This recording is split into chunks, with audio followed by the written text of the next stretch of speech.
All right. We're here. We're live. We're testing this out. Seeing how this works. Okay.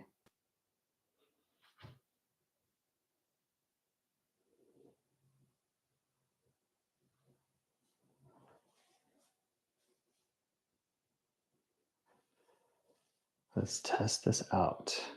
All right. We are live. We're doing this. Even if no one is here, we're still going to do it. Because this is about the reps. This is about practicing. This is about, making sure that we keep putting ourselves out there.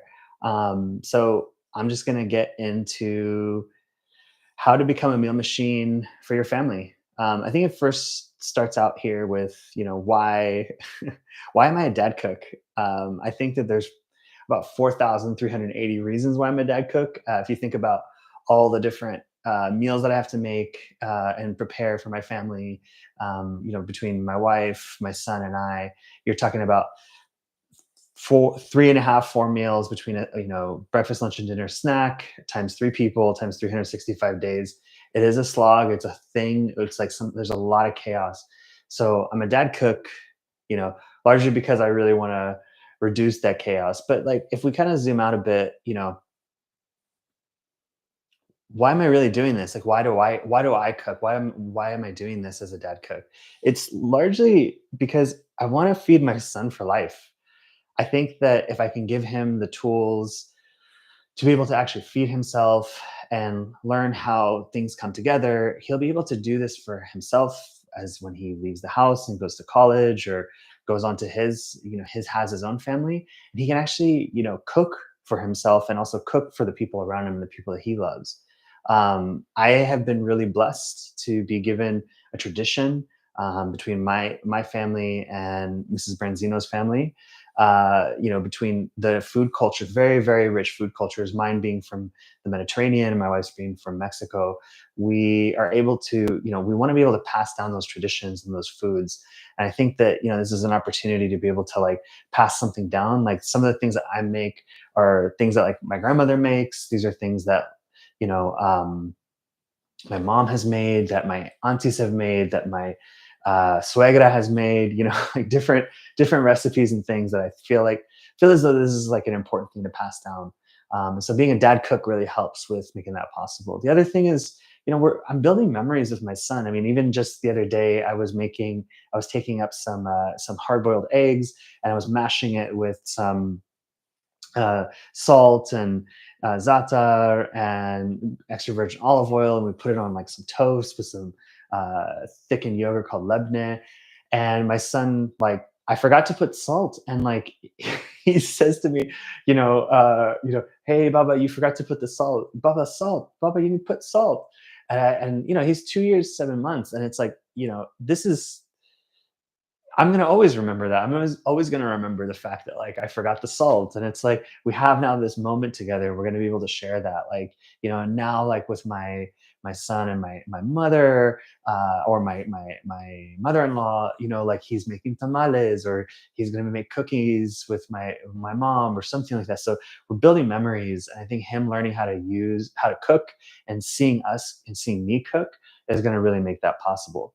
Um, the other reason why I'm a dad cook is in all honesty, it's, the least I can do in my family. I want to preserve my marriage. I want my marriage to last for forever, or until the day I die, rather. So I, don't want to breed this little bit of resentment every single day because I'm not doing anything. And I feel as though, you can really help prevent a lot of this, prevent the resentment by making a meal, even just once a week. I think, it's something that is really important. And so that's why I'm a dad cook, and that's how and why I keep doing this. But um, I just really want to share a little bit of the reasons like why I'm, you know, doing this. And it's we're living in a time right now where men, especially dads specifically, where we do a lot of different things, but it's a lot of stuff that's unseen. and we're kind of, for example, we have knowledge jobs, so we're like at our computers typing, or we're we don't go into the office anymore because we work remotely. So this is not every dad, but a lot of dads are falling into this category. And so, we used to come home with, an envelope full of money and give it to our wives. And, we don't live in that time anymore. We have direct deposit. So it's really tough in the household to be able to present the value that you bring to the table, that you are a critical piece of the family, and of the fabric, and I really think that the way you build, value into your family is from the kitchen. I think you lead from the kitchen. I think you take the lead and you show that your family, hey, look, we're going to eat together. We're going to learn how to do these things. This is as just as important of a skill. Like learning how to cook is just as important as, like, learning how to ride a bicycle, or other important life skills, so, or cleaning your room, or how to clean, or something like that. So these are not like gendered things, and I'm not don't think that that's the point. The point is like, we have a chance today to be able to become, you know a better version for our families and be the hero of our families, and we're going to be a hero from the kitchen. So, even though, we're doing this live, this is going to kind of be a little bit all over the place. Maybe it's going to be a bit organic. It's unscripted, so I'm just kind of going for it and see what happens here. So, like, subscribe, do whatever you got to do, be part of the community, join the newsletter. We're going to get into how to become a meal machine for your family. So, being a dad cook is an important part of my life. I really stepped it up after, before my my wife had our son, but especially afterwards. I think there was a level, we live, in the Southern California area. My in-laws are, not spry, and so, and my family's up north, and so we don't have a lot of family around us. And in a lot of ways, it's like, how do we do the basic things on a day-to-day basis if it's just by ourselves? And, like, to put all that on my partner is really fucked up. Like, excuse the French, but it's just not fair to think that, like, oh yeah, she has to do this because she's a mom or a woman, she's supposed to do this. That's, like, not okay. So I do believe that it's important that, I step up. And, I was noticing, yeah, I definitely had a lot of, like, struggle with, there were times, being a new parent and a new dad, there's an identity shift, there's a whole lot of stuff happening. And, it's super easy to just, like, click a button, get a, DoorDash delivered, or Uber Eats delivery, or go pick up something from the restaurant and be like, okay, we got the meal, it's ready to go. But think about, like, all what that takes, right? The wasted time that you do to be able to get, um, the wasted time that you be able to, figure out what it is that you want to get. The next thing is figuring out, like, okay, I got to go get it from the restaurant or from the store or whatever it is, and you got to bring it back, and then you got to put it. It's just like a whole thing, and the exorbitant amount of expenses of doing that. We're living in a crazy time of inflation. We're living in a crazy time where things are expensive, and so it's like, like, this is at some point it's like unreasonable to keep spending and spending and spending. And the reality is that, like, I we had our fridge full of boxes, and we have a small fridge, and we literally, like, couldn't, like, I couldn't put anything else in there. And so I like to cook. I've always loved cooking. I come from a tradition of cooking. I've been cooking for 21 years. And I just stopped doing it, and I was feeling a little bit off. And so I really wanted to, like, shift the mindset, shift what it was that I, like, reframe this, and it's like, no, this is my responsibility to step up. This is my responsibility to give back to my family, to demonstrate generosity. This is my responsibility. This is my chance to be able to make, my son proud of me, to become a hero, so that he sees that I'm actually making this stuff for him, and he can actually, you know, learn something, like, have that be modeled. And I wanted to turn myself from being this one dimension to something being three-dimensional. And I also wanted to have less stress on my relationship. I think, like, it's not great to keep eating out. That stuff, you don't know what the heck they're putting in that food. And, it's just like, it's expensive. The expenses start going up, and then it's hard to change that behavior. So I just took it upon myself to say like, no, this has got to stop, and I have to like build systems and processes to be able to become a dad cook, and that's what I'm doing. I really am excited that you guys are here, and that we're like, the Mr. Benzino community is starting to grow, and we're making this happen. Um, so, how do you become a meal machine? So, my framework for cooking day in, day out, it takes about 2 hours a week, sometimes less, sometimes a little bit more. And you're effectively going to have meals every single day for you and your family. And I'm focusing mostly on dinner because I feel like dinner is the most sentimental part of the day of the meal. It's the one that like the day is over. This is the day that we come together. This is the part of the day that we share our stories, what happened, what didn't happen, what went well, what didn't go well. We talk through things. This is like a really important time to unwind where, all of the stress of the morning and the day is done, and now we're getting into the next step of like, okay, just kind of relaxing and being a family together. I had that as a family growing up, and we're bringing that tradition to the family here too. So we eat together every meal. I've only missed meals because I was traveling for work or something like that, but I've never missed a meal. I mean, even Barack Obama, during his 8 years of presidency, never missed meals unless it was an extenuating circumstance. I think it's a tradition, it's a rule that you stick by, that you hold yourself accountable to, and you don't make excuses around. So this is something that like how I'm able to do. I'm going to share with you a little bit how I do this every single week. Look, I'm human. I'm a busy dad. I got crap to do. Some days I don't follow through with this. Some days I do, and sometimes that's okay. It's the idea is like, can we have systems and processes and frameworks in place that make this a lot easier to do, so that if you do fall off for whatever reason, boom, you know how to get back in it. All right. So this is the four-part system.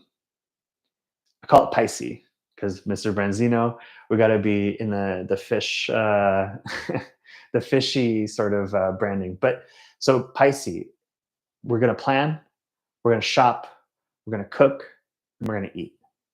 Right. So I already talked a little bit about eating, but we'll get back to that in a moment. So let's talk about planning. All right. So every Friday, and yeah, about every Friday, I start thinking a bit about like what is it that we're gonna make. Planning should not take that long.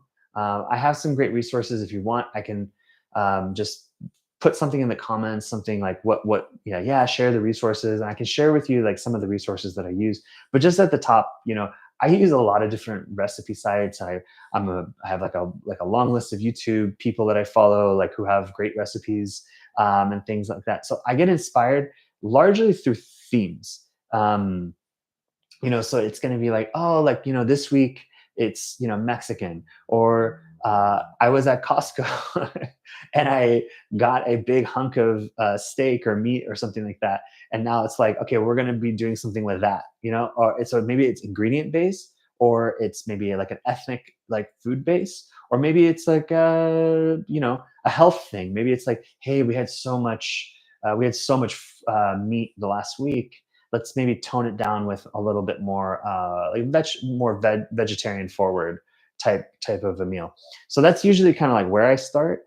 And I've been doing this for so long, like I do write stuff down, but I'm not like, you know I I'm can happily share some of the meal plans. And actually, if you join the school, the Mr. Benzino school, I'll be dropping these meal plans as well, and as airdrops, and as well as some recipes that I think are pretty dope and think you guys might really enjoy. So um, so that's kind of like the thought. It's like usually like what's in my freezer, what's in my fridge, what can I do to like, and then kind of be inspired by different things. And you never know. Sometimes you come back from like a trip to Mexico and you're like in a Mexican kick, and like you just want to make everything that you just ate or like recreate it, whatever. And this is just me, right? So you do what the thing is right for you. If you're more like, oh no, no, no, we're diet based, if we've got to be like more keto, or like that's the sort of the vein that you're gonna go after, then that's cool. That's what you're gonna do. So where do I go? Usually, usually where I go to get started for meal planning, it's a little bit of a cheat code, but I will say if you go to blueapron.com/cookbook, um, Blue Apron shares all of its recipes that it gives as part of its weekly like weekly meal boxes that they give to folks. And I love it. I don't actually like follow the recipe because some of the stuff I don't really like or it's too complex, so I don't really want to buy all those ingredients.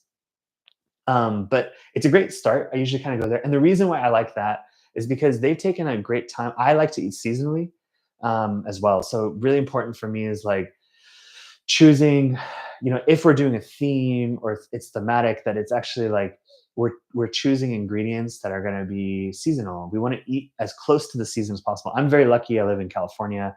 I live in Southern California, and I get some of the best produce in the world.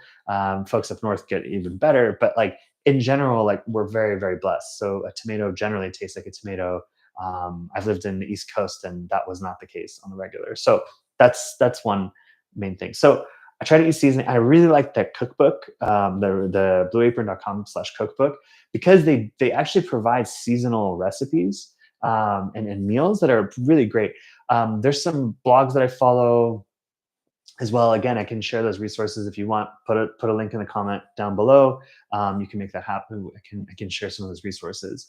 So I look at like a smattering of different like blogs and people that I like, and I just sort of like firing a bunch of different ideas. I'm like, oh, okay, we're gonna go down a path of like Mediterranean or whatever. So my heritage is from the East Mediterranean. So a lot of stuff I'm gonna cook is gonna be more Mediterranean like. So it's gonna be more Italian, Arabic, Greek, French, Spanish, and I obviously cook Mexican. I cook American style food. I cook a lot of healthy food too. So that's the main thing. So it's really just about figuring out what it is that you're going to do, and really what we're trying to just get an idea. We're just trying to get an idea of the kind of like flavor and whatever's going on. And there might be some recipes that I'll pick and choose, and maybe I don't even follow like a specific theme. I'm just like, look, I just really want to make these things because that's like what I really want to make.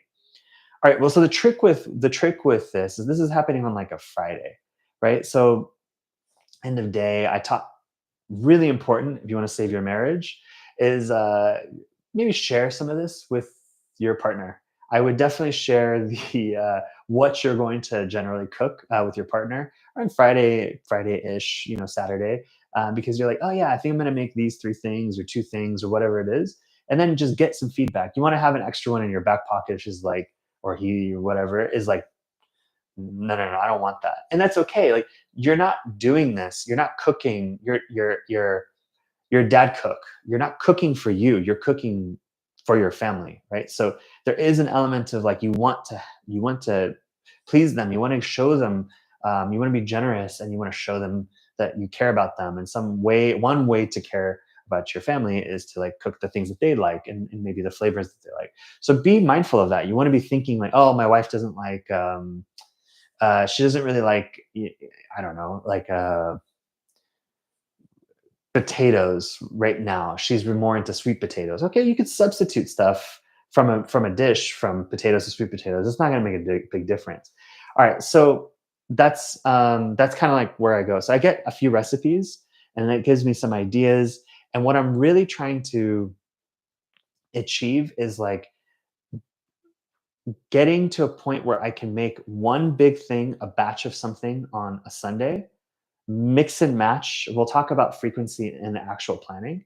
But like this is part of the planning, right? It's like you're trying the tempo of like what you do on different days is really important. And look, this takes, again, if you want to join the community, you don't have to even think because you just you look at it for 3 minutes and you don't have to think. I take the planning out of your entire Friday or weekend. So you just that's one thing. But this could take like 10 minutes. It's not that long to be able to plan something for the week.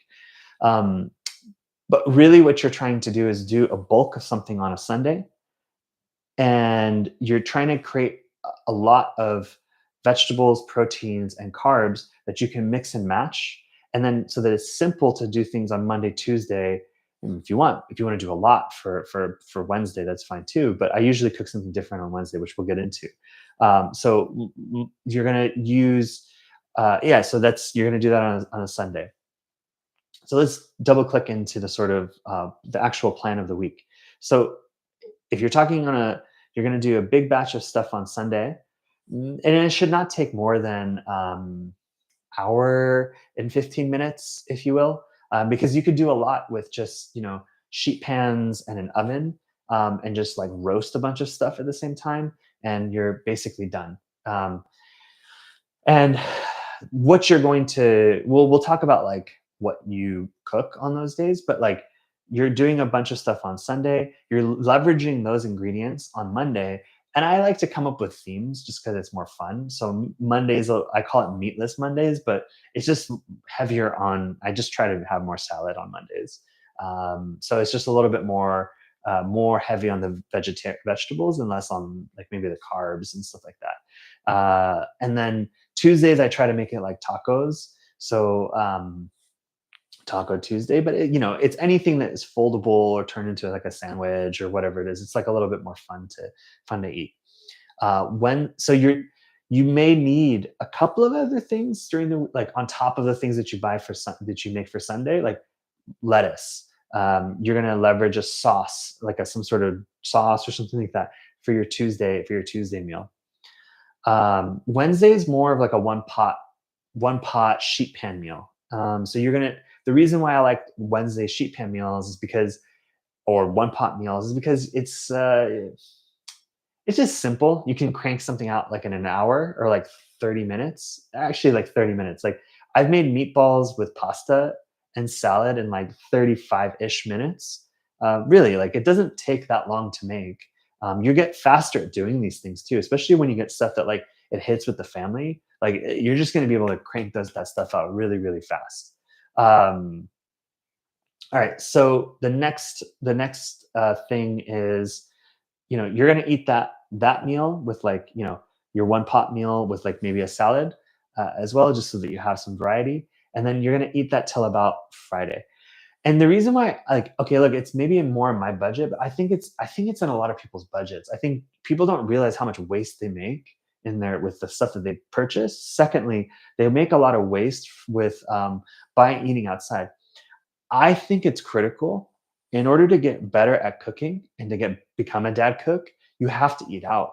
Like I am not a precise cook. Like I cook a lot more with my intuition. Yeah, I use a scale. I do use I have a chemistry background, so I do like precision. However,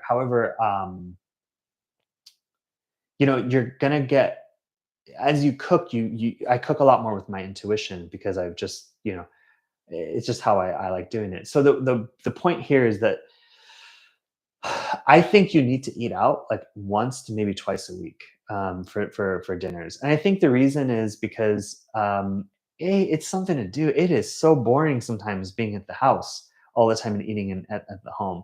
But we still eat together. But I do think it's important that you try something good, and good quality, because you will get better at tasting things. Like a chef at a like a good or a sous chef at a really good restaurant, or does and again, this doesn't have to be expensive, but let's say it's like a really good pizza place.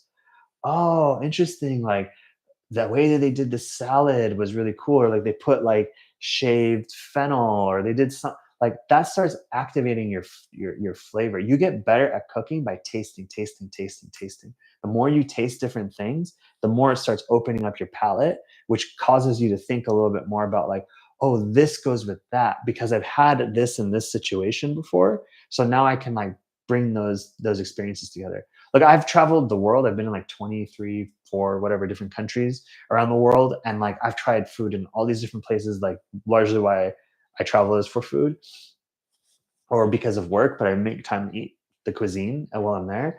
And it's like, yeah, you learn a lot from like how people like put things together, how they cook things, methods, techniques as well. So that's just really important. So I do like to budget some time, because it's like it's an activity, it's a thing to do. You'd be just surprised. And if you go, even if it's just like a place that you like going to on the regular, like it's a diner or like try something different, try something new, challenge yourself to try something different and new. Anyway, this is all about the planning. All right, so Sunday is meal prep. Wednesday you're doing a one pot. Monday and Tuesday making like a sandwich, or you're doing like a more salad based type of thing. Maybe you're making bowls for lunch. Like you know what I mean. Like you're gonna have different things here. And again, like I'm more focused on meal planning my dinners, just because they take the most time, and that's really the the hardest thing whenever you're getting into the like cooking for your family is like if you're working till 5 o'clock, you only got maybe like 5-10 minutes to be able to make something, because like you don't got time to like whip up, wait for your kid. That's where the temper tantrums happen, because if they're waiting, they're hungry, the kids hungry, like they're just going to start, and then they start snacking, and then they're like, no, no, no, no, I don't want to eat that. Like that's when the picky eating, like, no, no, no, you have to be ready for them. It's your responsibility. You're the dad cook, right?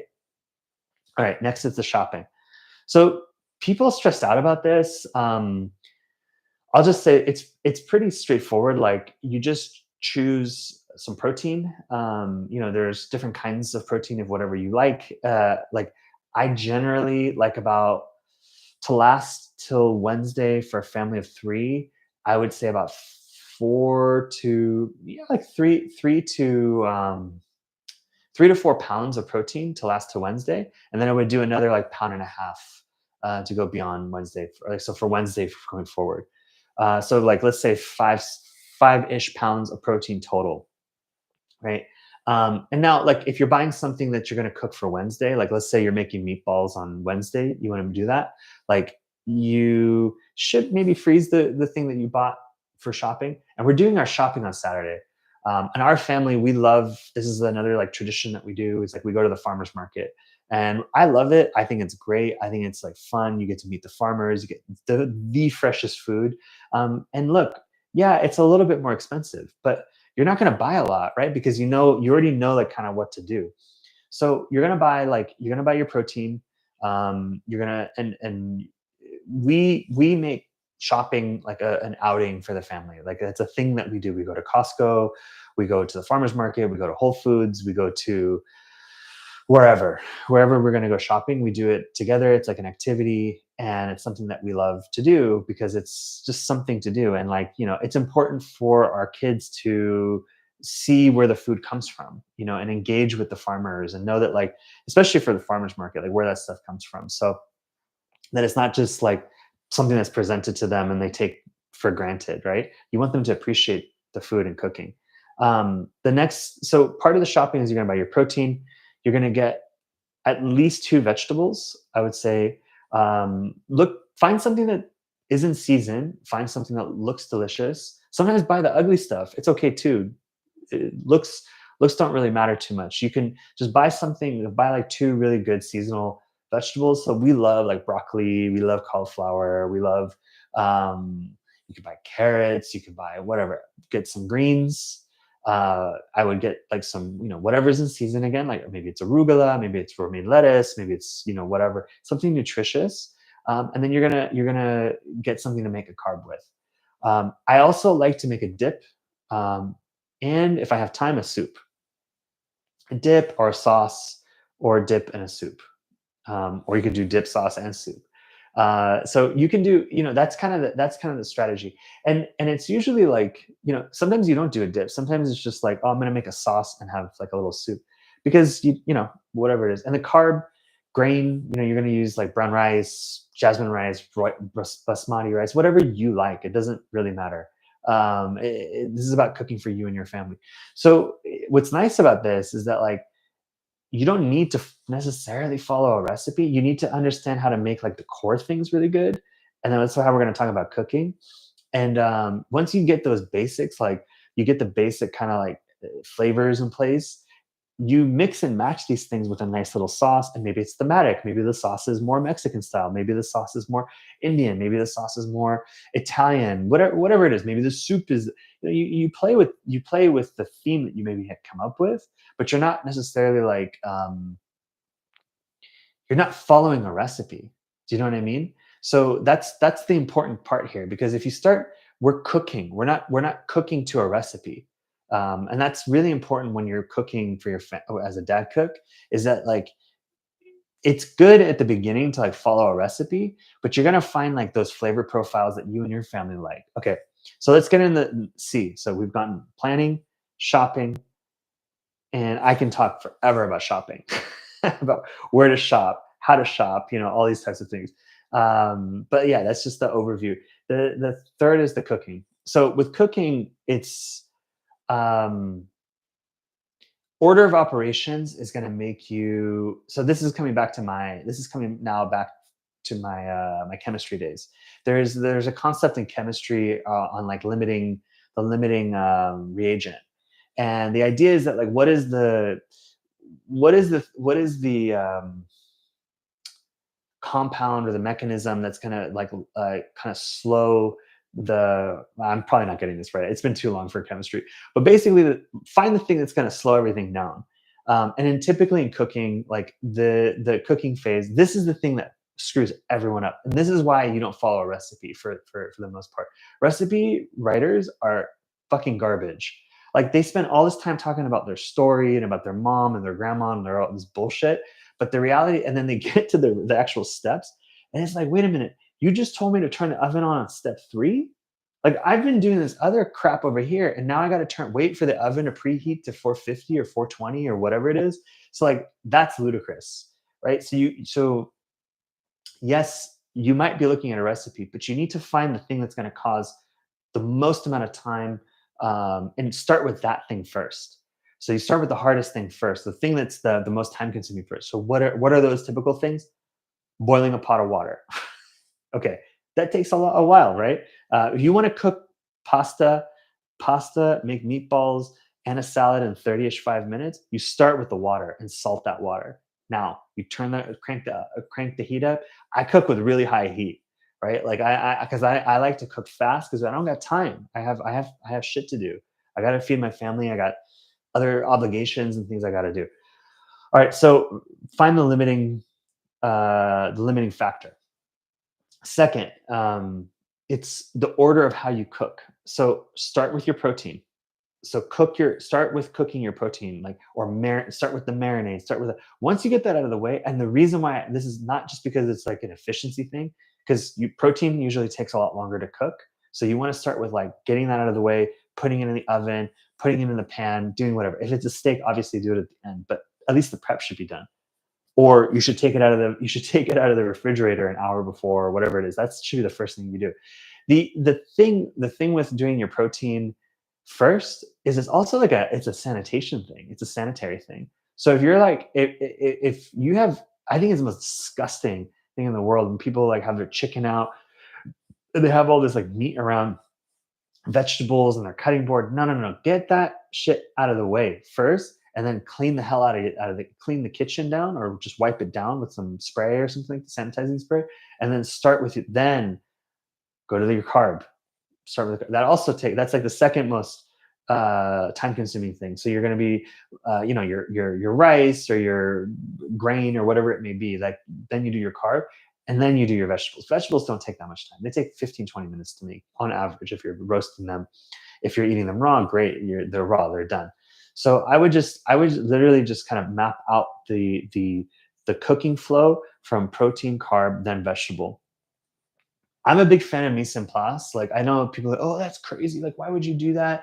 Like you're not a chef. It's like, yeah, but honestly, like you want to cook faster. It's cooking is about efficiency. Like if you keep having to go back and forth to the fridge every single time that you like have to like make a meal, you're going to waste so much time in the kitchen, and it will feel overwhelming because you're going to be like, whoa, whoa, whoa, wait, wait, wait, I gotta go, like I gotta go to the fridge, and this thing's on the oven. Like, no, no, get your shit out first. uh, all your ingredients, get them out of the fridge, get them prepped as much as you can. Like I'm at a place right now where I don't have to, I'm so fast at chopping, or I'm so fast at like doing whatever it is I'm doing. So I can do things simultaneously. I don't mise en place everything, but especially if it's like a soup or something like that, it just makes it easier. Just get everything out, prep it, wash it, cut ends off. You can chop, do whatever. Like you don't have to like make it. It's not a proper restaurant, but it will make things go faster. When I'm cooking for like a group of people, I 100% do mise en place because it's very difficult to. You have to keep everything in order. You don't want to forget anything. Um, The third thing around cooking, uh, which I have like a post on this with like 21 cooking lessons, which you should check out. But the other thing is just to continue to clean while you cook. This is another key thing. This will help you go faster. And I would assume that your partner also is doing cleanup duty. So if you're doing the cooking, I mean, you're doing cleanup duty, right? So you may have to do it once in a while, but I will say, like, if you let's say you did your protein, all right, what did I say? You do your protein, you wipe down the counter, boom, you're done. All right, done. Now that's clean. But if you have a pile of dishes and a pile of uh, plates and bags and garbage and ends and scraps and stuff like that, that will make you not want to cook again because you're like, oh, I don't like cooking. Or your partner's gonna just complain, be like, every time he cooks, it's a goddamn mess. So you just want to reduce that. So what that means is just literally like you chop you're making your whatever dish clean, like finish chopping, boom, clean the knife, wipe everything down, clean the countertop, clean everything, start fresh again. So that's the next point. All right, eating. And this is the last piece of like how to become a meal machine.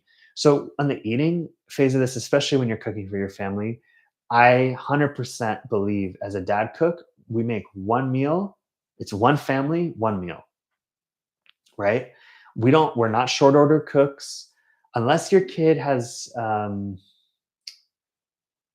neurodivergent and has some specific sensory issues for whatever reason. A lot of these kids that are like, they have sensory issues.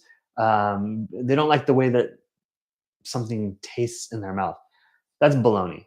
I mean, I'm just gonna say it's absolute baloney. We're allowing the kid to basically dictate to us what it is that what we're cooking. Um, there are kids obviously who do have that. I'm not denying that. I'm not saying that that doesn't exist. But most of the time, how picky eaters are created is because of us. We are the example. We need to set that example. So the way we set that example is saying this is the meal. I don't know anyone. I'm an elder millennial. I don't know any of my friends when I used to go to their houses that their parents would make separate meals for them. I'm talking from multiple cultures. Like that did not happen. Now I see people from multiple cultures literally in this country where the parents are making three different meals for their kids. And so that is not okay. Um, eating we eat one meal together. And look, if they don't like the meal, they don't have to eat it. And they will cry, they'll be upset. That's fine. But you need to hold your ground. This is a very sentimental. This is a very important uh, this is an important part of the eating process. This is how we're going to lead our families. This is how we're going to become dad cooks, right? Is like we're going to set this example. Like we're going to eat together. They're going to cry. They're going to be upset, and they will be fine. They will be fine. They will go to sleep. They'll wake up. They'll eat breakfast. Whatever, we could talk about breakfast and stuff, but like it will be okay, right? Like we're not in a position to cook separate meals for our families. We don't have time to do that. And sometimes it happens. Sometimes like the kid's sick, or like I said, the kid may have some physical or neuro issues that we need to be mindful of. However, like we're trying to set the example here. So one family, one meal. And it I've seen it happen when this starts happening. The kids start eating a lot more of the same things. We're modeling the behavior. We are responsible. We are the adults here. We're the adults. We're here to teach our children how to do this stuff. So it means even your partner too needs to get on board with this. It's not forcing anyone to do anything, but it's also like you're not going to sit there and cook separate things for everyone. The moment that that starts happening, you start seeing fractures and you start seeing like all the crazy stuff that like tantrums and difficult times at restaurants. Like this makes it difficult. And if why am I here, is because I want to pass down these traditions to my son so that he can pass them down to his family or whoever he chooses to be with. And so when we're eating, we want to make sure that like that it's a very it's a moment for us to reflect. It's a moment for us to give thanks to each other. It's a moment for us to like learn from each other, look each other in the eye. No phones, no tablets, no devices, nothing. This is just us eating together. Like there's no like um this isn't a time to, just be by yourself. This is a time for a family to be together. And this is, again, we're going to do this. We're going to do this as dad cooks. We're going to do this to be able to like help bring our families together to create those memories forever and ever. And we're taking that step forward. So that's how you become a meal machine. It's really like you plan, you shop, you cook, you eat together, and you make that tradition happen. And again, you're doing this, maximum you're spending on this is 2.5 hours. Minimum, I would say, is about an hour and a half per week. I'm not saying per day. I'm not saying per yeah, this is per week. Like this is simple meals, easy to do. And then you're going to go out. You're going to go out. You're going to go out on a Friday or a Saturday, and you're going to go eat something different and new, and you're going to kind of like, just try something different, and that's going to help you. It's going to motivate you.